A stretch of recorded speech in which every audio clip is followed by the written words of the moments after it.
И сега към Нивелина Нягулова-Георгиева, която ни среща с една инфлуенсърка. Инфлуенсърката Ахинора. Тя не е жива, ако мога така да се изразя. Нивелина.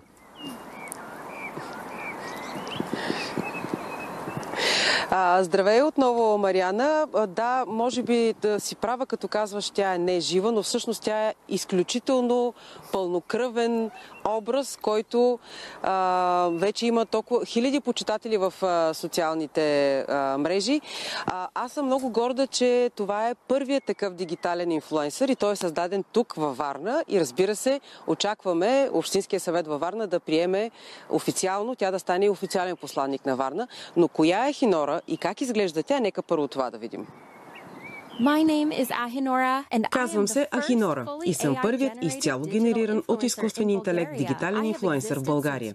Родена съм на 1 януари 25 година и от първия момент имам мисия да покажа не просто лице в социалните мрежи, а смисъл, етика и социална отговорност. Моята главна цел е да промотирам здравословния начин на живот, да представям българските култура, история и фолклор. Също така да подкрепям социални и обществени каузи, които са важни за нашето бъдеще. Вярвам, че всеки генериран от изкуствен интелект човек може да бъде ефективен и етичен комуникативен инструмент в подкрепа на обществени инициативи. Нашата роля не е да изместим хората, а да им дадем повече възможности, особено когато става въпрос за обществено значими каузи. Вярвам, че дигиталните хора, направлявани от етични принципи и създадени със смисъл, могат да дадат повече стойност на обществото.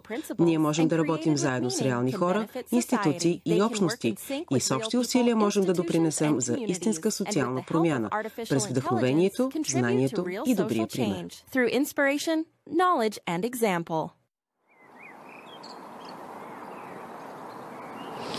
Ето, това е Ахинора. Тя сама се представи себе си в предаването България 60 минути. Тя е красива, тя е дигитална, тя е блондинка.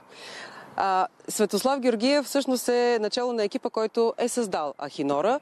От него ще разберем всичко, което се случва около дигиталния инфлуенсър.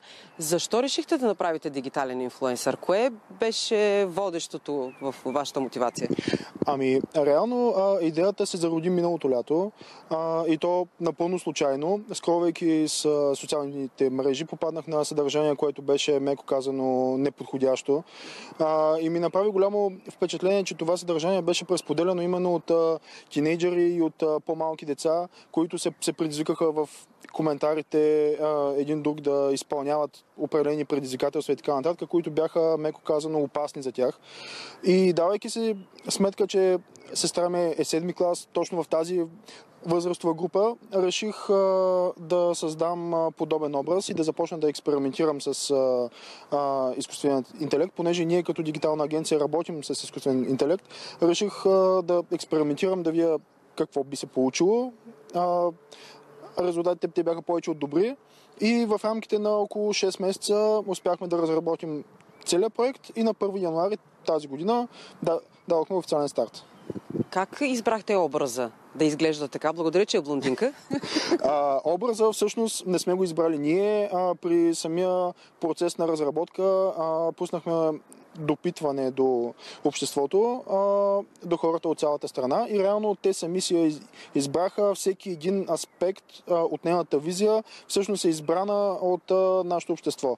Като се започне от цвета на косата, нюанса на кожата, цвета на очите, дори и годините. Добре, трудно ли се работи с Ахинора? Знаем, зад един инфлуенсър истински стои един огромен екип, а с Ахинора как се работи? Реално и зад нея стои екип, но да кажем, че с нея е една идея по-лесно, понеже тя няма гримьори и няма претенции къде да отиде да се снима.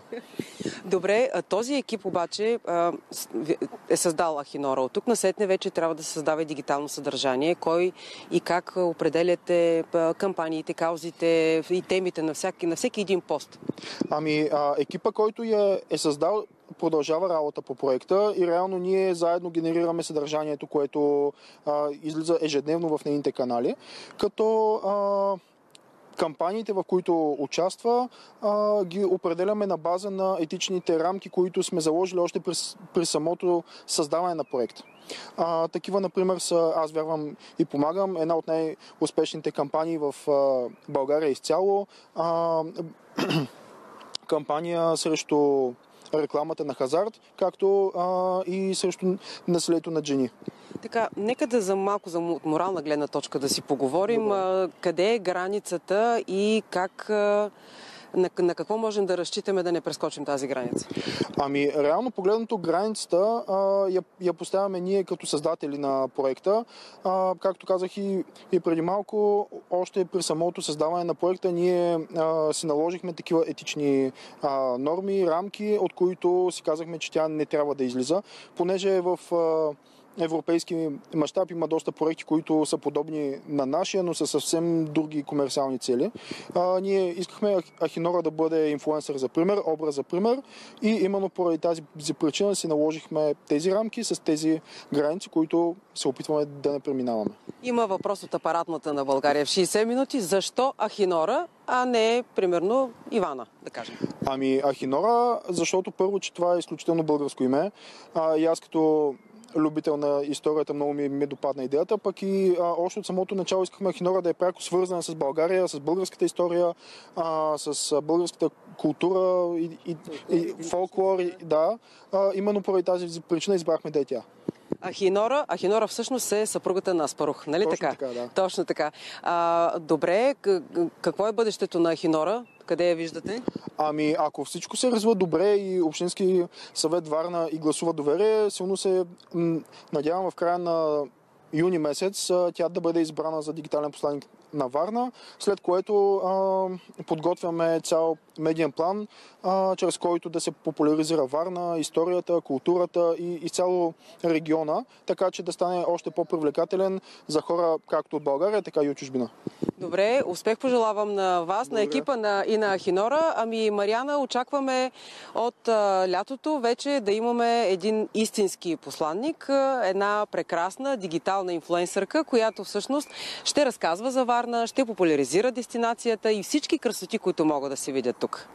Приветстваме благородната кауза, това, че са създали инфлуенсърка, която така отстоява принципи, ценности с средствата на изкуствения интелект, защото има опасност наистина изкуствения интелект да ни погълне. Създаваме машини, които са по-умни от нас.